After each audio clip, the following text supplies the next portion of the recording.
right, so we are continuing on in our series in Exodus called Freedom From and Freedom For. And so we've seen so far God free his people from Egypt. And he's brought them out into the desert. An angel did a great job teaching us last week about how while they were in the wilderness, how quickly they were to forget God's faithfulness. And she challenged us to remember where God has been faithful to us. And so before we start tonight, we're going to be in chapter 18 and 19. But I want you to go ahead and share at your table one of your favorite things that you've learned from studying Exodus so far. So what's the most interesting thing, maybe most challenging thing from Exodus, or you learned about God or Moses? So take a minute, share at your table, and then we'll jump into chapter 18. I've got everybody's attention now, so we're going to get started. Okay, so we're going to go ahead and start in chapter 18, verse 7. And we're going to read the whole rest of the chapter.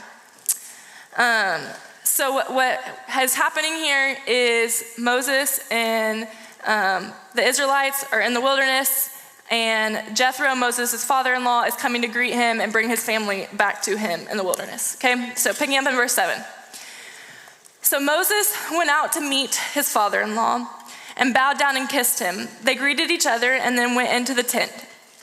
Moses told his father-in-law about everything the Lord had done to Pharaoh and the Egyptians for Israel's sake, and about all the hardships they had met along the way, and how the Lord had saved them.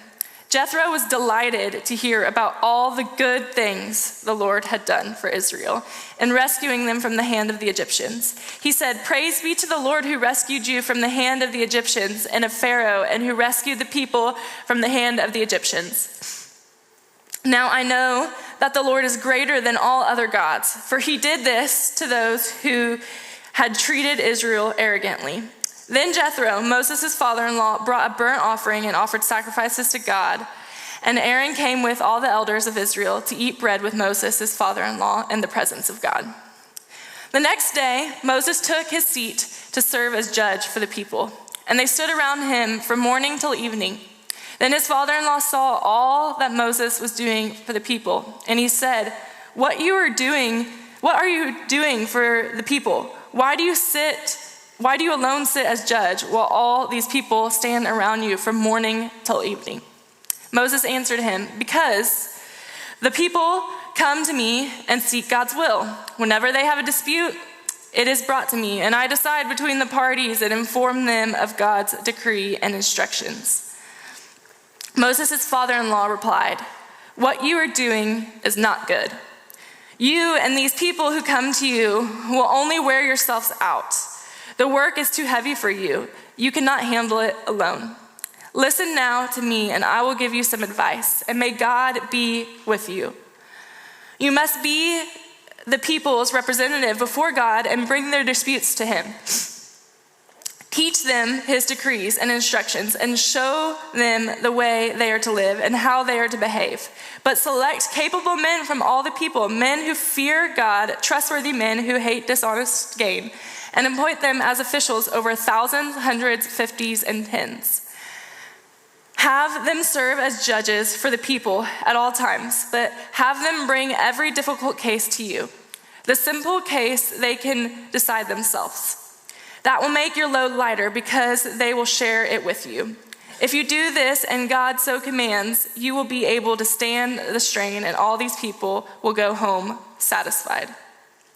Moses listened to his father-in-law and did everything he said. He chose capable men from all Israel and made them leaders of the people, officials over thousands, hundreds, fifties, and tens. They served as judges for the peoples at all times. The difficult cases they brought to Moses, but the simple ones they decided themselves. Then Moses sent his father-in-law on his way, and Jethro returned to his own country. All right, so first of all, I want to see, no shame if you aren't, but who all in this room is serving in some kind of leadership capacity, in some kind of leadership role, or you have at some point? Okay, quite a few of you. If you're not right now, don't worry, I have stuff for you as well. But if you've served in some kind of leadership capacity, leadership can be a lot of weight, right? It can be a heavy burden. And we learn from Moses here that he is carrying a pretty heavy burden. But we also know from Jesus that leadership is ultimately service, right? Leadership isn't climbing some ladder to be above everyone else. Jesus shows us that the first shall be last. So leadership is ultimately service and washing people's feet. And Moses is also being a good example of that here. He's putting in a lot of work to serve these people, to be patient with them, and to help lead them to God's promised land. So leadership is a lot of weight. It's a lot of responsibility. And we're going to learn from some of Moses's mistakes here. But first of all, I want us to notice that Moses shares his deliverance story with his father-in-law. He invites him into what God is doing in his life. Okay, so we see here that Moses is saying, look what all God has done. And then they celebrate and they praise God together and are just in awe of where God has brought his people so far. So Moses invites his father-in-law into his life, and they rejoice over the good that's happening. And then, so we see that Jethro is wise counsel for Moses. He is wise counsel and is able to speak truth in his life. He celebrates the good, but then he's also going to call out what is not good. Proverbs 11:14 says this: where there is no guidance, the people fall. But in abundance of counselors, there is victory. And so in this wisdom literature, it's reminding us that we need abundance of counselors. We need wise counsel in our lives to encourage us and call us back when we're getting off track, when things are not good in our life. And so that is the role that Jethro is playing here. We all, if we are choosing to live in Christian community, we all need wise counsel. We need, maybe that's people older than us, like Jethro was older than Moses speaking into his life, but as mutual Christian relationships, we can also be wise counsel to each other. So we need to be wise counsel and be able to receive wise counsel. And for me, my community, the people that I've invited into my life, the people that I share the good with and the bad with, I want them to speak truth into my life, even when it's hard, when it's tough love. And it's often through my community where I hear the word of God the loudest. Like God uses the people around us to speak truth in our lives. And so that's what we're seeing happen here through Jethro to Moses. So they celebrate what God's doing, and then Jethro observes his life. He sits back and watches a day in the life of Moses, and then he is like exhausted for Moses. He says, you are carrying too much weight. You are in this place of leadership that God has appointed you, which is a good thing, but you're trying to do it all on your own. You're trying to carry this burden all on your own, and that is going to burn you out. That's going to be exhausting and not sustainable and not good for you or for God's people. And so he's calling out kind of this savior complex that Moses has. And it's probably not a malicious thing that Moses thinks he's super important. We see Moses didn't even want to be in this place of leadership before, right? Way back when we were talking about the beginning of Exodus, Moses was like, I don't deserve this role. But now he's stepped into this role and he's trying to carry all the weight on his own. And I know for me, there have been seasons where I feel like I have to carry it all on my own. And I know for many of you who go to UMHB, I also went to UMHB, and there are tons of incredible opportunities to step into platforms of leadership. And I love that about UMHB. I think it helps you practice leadership skills and serving and investing in others and being creative and using your gifts. But then it can be really tempting to just climb this ladder and say yes to all these things and overpack your plate. And then you have this heavy burden and you're not doing anything well, and it's not good for you or the people that you're serving. And so I think we can learn something from Jethro here talking to Moses that, hey, delegation is a good thing. We don't have to think that we have to do it all on our own. It's okay to invite people in, to give away leadership opportunities. One quote from a theologian I've really enjoyed says, when God calls us, he's not asking us to do everything. We need to make a sober assessment of who we are and what God is calling us to do and say no to everything else. Saying no can allow us to more fully say yes. So let that sink in for a minute. So saying no can allow us to more fully say yes, because it can allow us to be more fully present in that thing that God is calling us to do.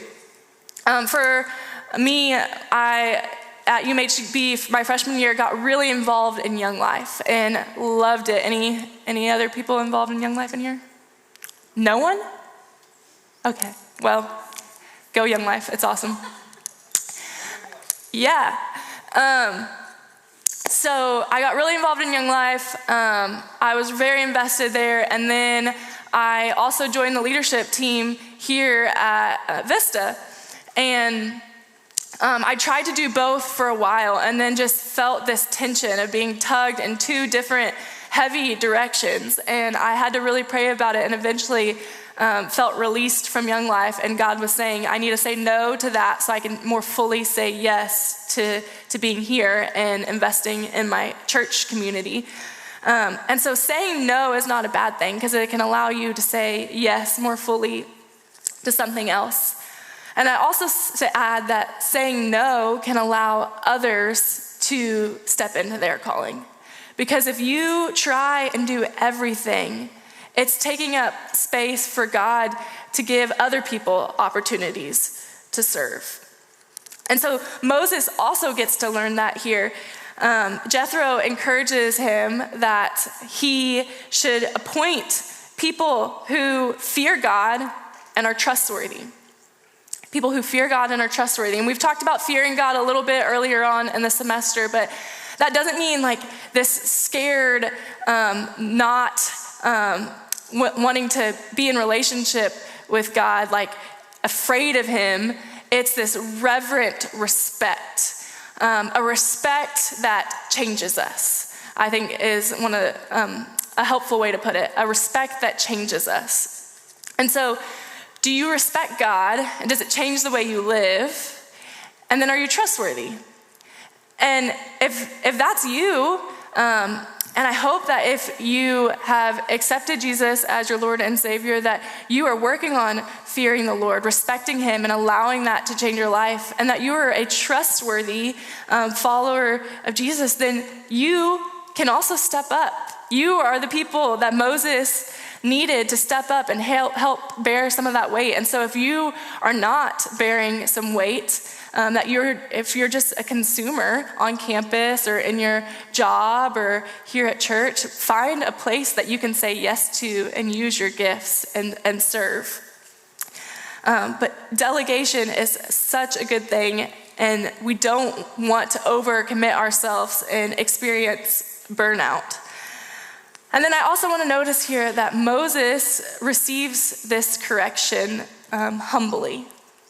He doesn't try and defend himself here and say, no, but I'm really important and I'm the only one who can handle the conflict, and so it just needs to be me and I'll figure it out. No, he receives this guidance and correction, and then he takes action quickly. He listens to the wise counsel in his life, and then he takes action to correct what has been called out as not good. And so for our first set of questions, there's a few. Are you inviting wise counsel to speak into your life? And then are you willing to call out what is not good and be wise counsel? So are you receiving wise counsel? And are you willing to be wise counsel? For me, I hate conflict. And so it is really hard for me to step into some of those hard conversations to be wise counsel, but we are called to do that as brothers and sisters in Christ. We're not supposed to let our brothers and sisters just sit in something that's not good for them. We want to call them up into God's best for them. So are you willing to do that? Have those hard conversations. With that though, I forgot to mention this. Like Moses invited Jethro into his life, when you choose to speak as wise counsel into someone else's life, it's gonna be best received when there's some trust gained there. Like if someone hasn't invited you to speak into their life, then maybe ask first, hey, I see something in your life, can I call that out in you? But it's best if you already have a relationship, if you already have trust. And if you're not invited to speak into someone's life, I'd be really cautious about that, because I've recently dealt with that where someone is just speaking hard truth and the person was like, you don't know me. So someone might be called in here to speak into someone's life, but really listen to that from the Spirit, or make sure that you have a good relationship with them. So side note. And then how are you doing with the burden of leadership? Do you have a savior complex? Do you feel like you have to do it all on your own? And if you're not already in a place of leadership, would Moses choose you? Are you fearing God and trustworthy? So talk about these at your table. This is our longer discussion. The other discussion is shorter. You're welcome.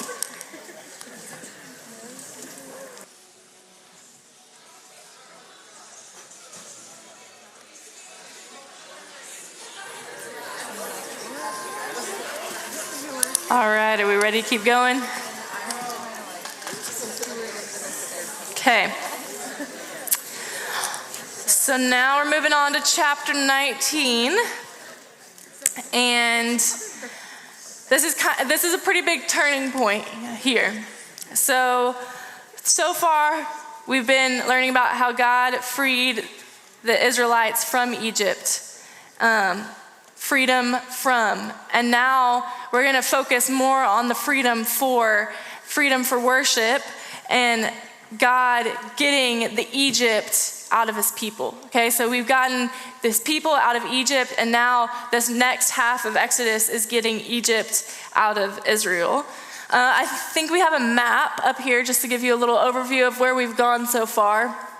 It's a little blurry, but Moses, which we're about to read about, so Mount Sinai is down here at the tip. That is where he encountered God in the burning bush. And God said, go back to Egypt and help me deliver my people in Goshen, which is over at the top.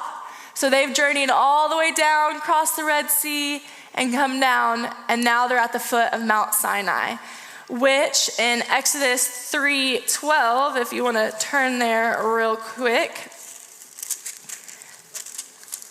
Exodus 3:12, it says, and God said, I will be with you, talking to Moses, and this will be the sign to you, that it is I who have sent you. When you have brought the people out of Egypt, you will worship God on this mountain. So this is God talking to Moses in the burning bush. He said, my sign to you is that you're going to come back here and worship God on this mountain again. And that's where we are in this moment. In chapter 19, Moses has arrived back at Mount Sinai. And you can imagine the anticipation for this moment. Like if you have a space or this specific experience where you've really felt God's presence, you can't wait to get back there, right? Like for me, I just feel God's nearness when I'm at the ocean and just sense God's power. And I feel like I hear from God differently there. Not that God can't speak anywhere, but that's just a special place where I really feel like I connect with God.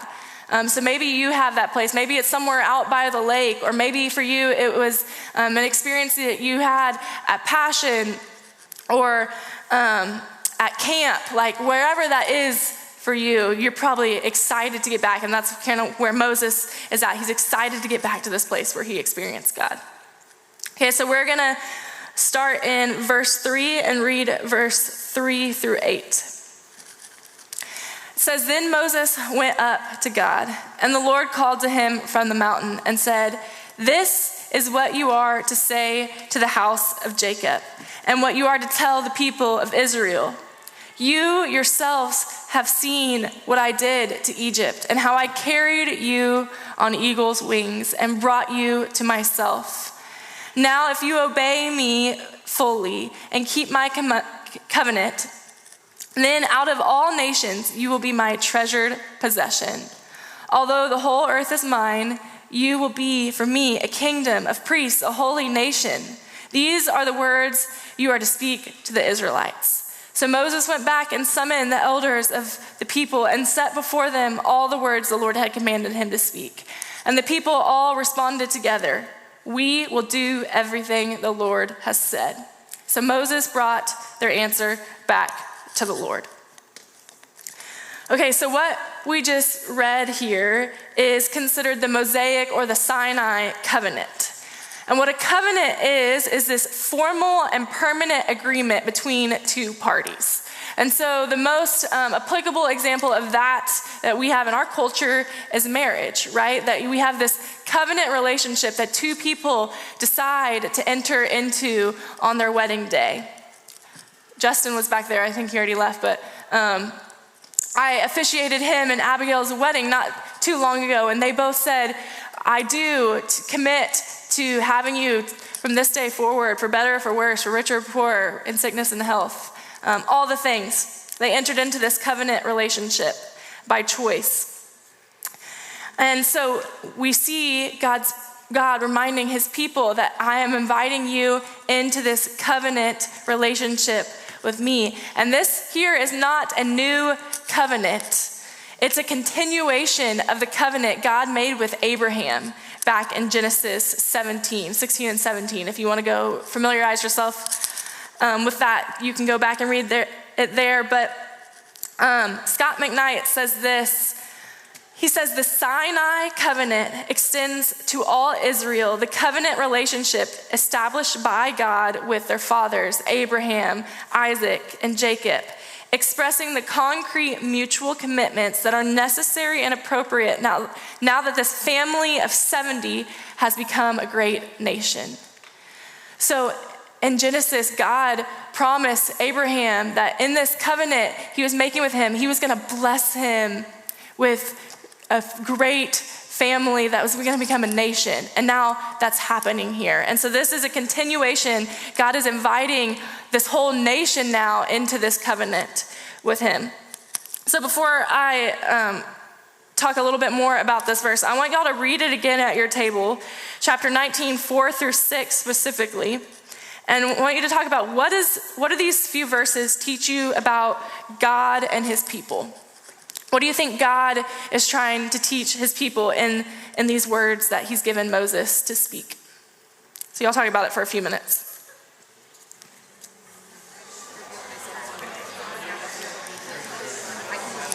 All right. Okay, with the little bit of time we have left, let's unpack this. Okay, so God is speaking to his people in this moment, these people who have felt lost and forgotten, right? And he's delivered them, and this is the word that he chooses to deliver to them through Moses on this mountain. So this is important to listen to. Okay, so he starts with saying, "You yourselves have seen what I did to Egypt, and how I carried you on eagle's wings and brought you to myself." And so what he's doing here is saying, look, I have been faithful to you. You've seen how I've been faithful to you in delivering you and saving you and drawing you to myself. Grace always comes first. Grace always comes first. So God is showing them that he has been gracious to them, delivering them, bringing them out of Egypt. So that's the first thing. And then God shows that he wants to be in relationship with his people. This isn't a transactional thing. This is a covenant relationship. God doesn't just bring his people to this mountain. He brings these people to himself. He wants to be near to them. God wants a personal relationship with his people. He wants a personal relationship with all of us. And it's a choice that we get to enter into if we want to be a part of that relationship as well. And we see that God's people here, when they are offered this relationship, this new continuation of this covenant, they say, we will, right? They say, we do want to be a part of this relationship. And the thing is, if we know how the story goes, if you're familiar with this story, they're going to mess up this relationship over and over again. But God still wants us to say yes, even though he knows we're going to mess up, even though he knows we're going to forget about his love. He still wants us to enter into this covenant relationship with him, because grace comes first, right? Grace comes first. And then we get to respond. Once we enter into this relationship, we get to respond, and God calls us to respond with obedience. But I want us to remember, I love this quote from Scott McKnight. Again, he says, obedience then is not ever a condition of salvation. Nor here is obedience a condition of blessing, but obedience is emphatically a condition of mission. So obedience is not how we're saved. We're saved by grace alone, through Jesus dying on the cross for our sins, right? But we get to respond to that in obedience. We shouldn't just stay where we are. We should be called into this mission. And that's what God is calling his people to do. He's saying, you are my nation and I care about you, but I have a mission for you now. And that's what he's talking about when he says that you are my treasured possession. Although the whole earth is mine, you will be for me a kingdom of priests, a holy nation. Okay? So he speaks over them their identity.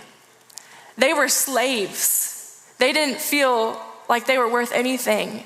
And God says, no, you are my treasured possession. I have chosen you. I want relationship with you. You are so valuable to me. And a treasured possession, when you enter into a relationship with someone you treasure, you're proud of them, right? God is proud of these people.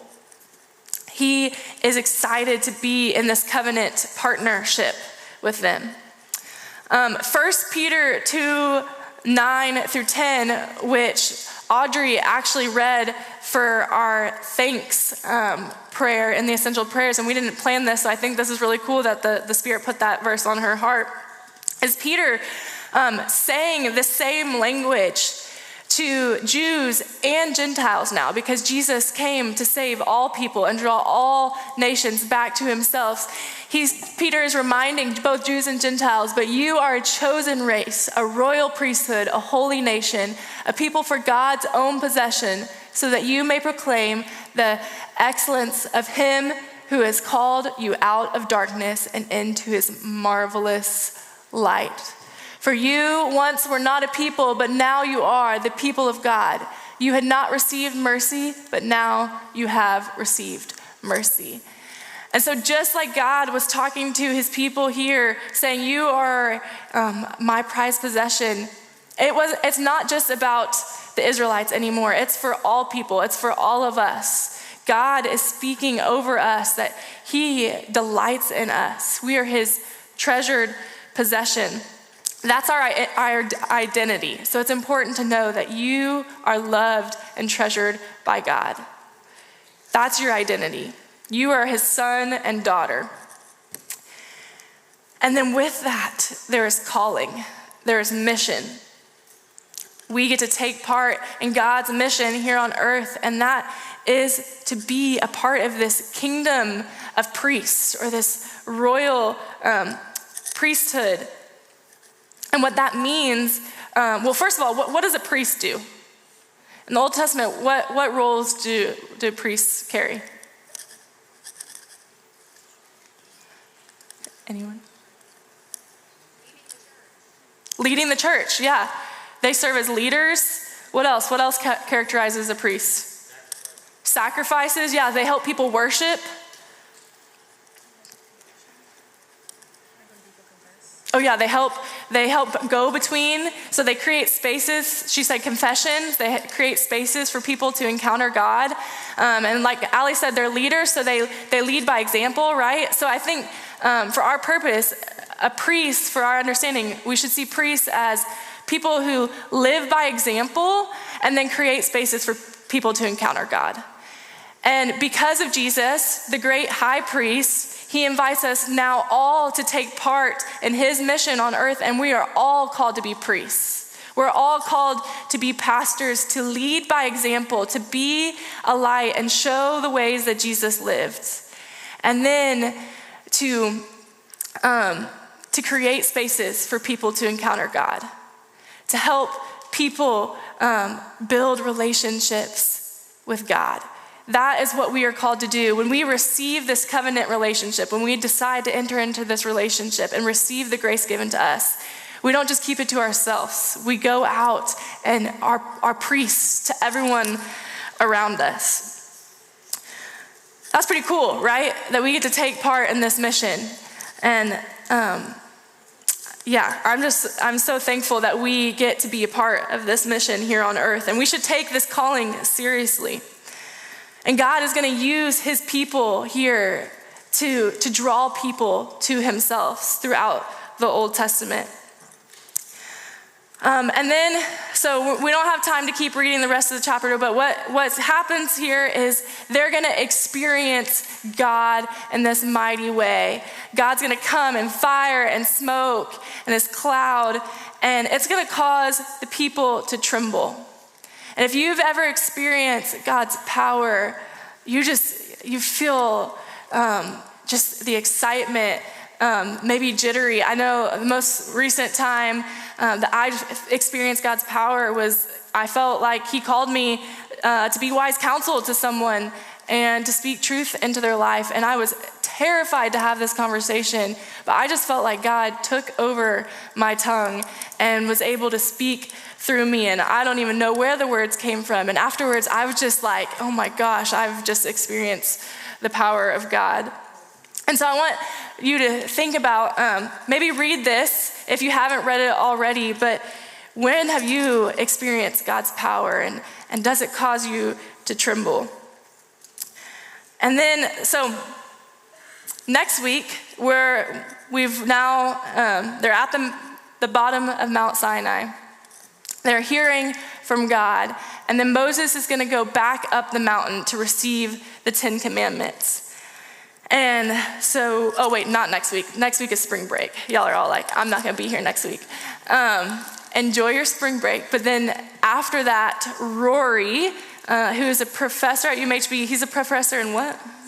Sociology. Anyone have Rory? He's new this year. Yeah, he's great. He was actually one of my mentors at Truett, and so I'm super excited that he's going to come speak.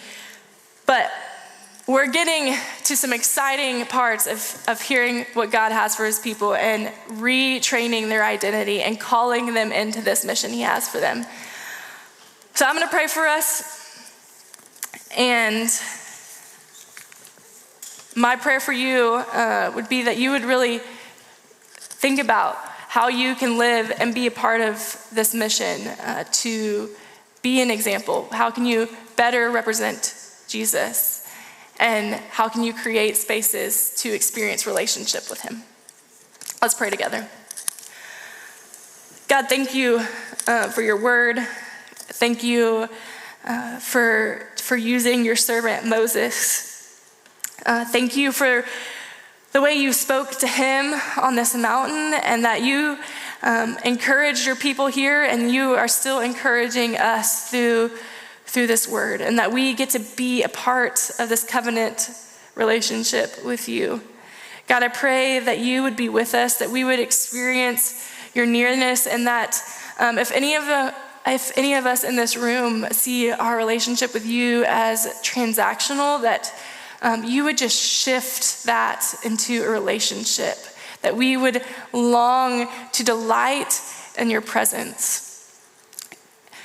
God, I'm just thankful for Easter around the corner. We get to remember the sacrifice that you made for us on the cross so that we now, even though we mess up over and over again, we have experienced your grace and mercy, and we get to take part of your mission here on earth. And I pray that we would take that seriously, that we would all realize that we are priests and we get to draw people into relationship with you.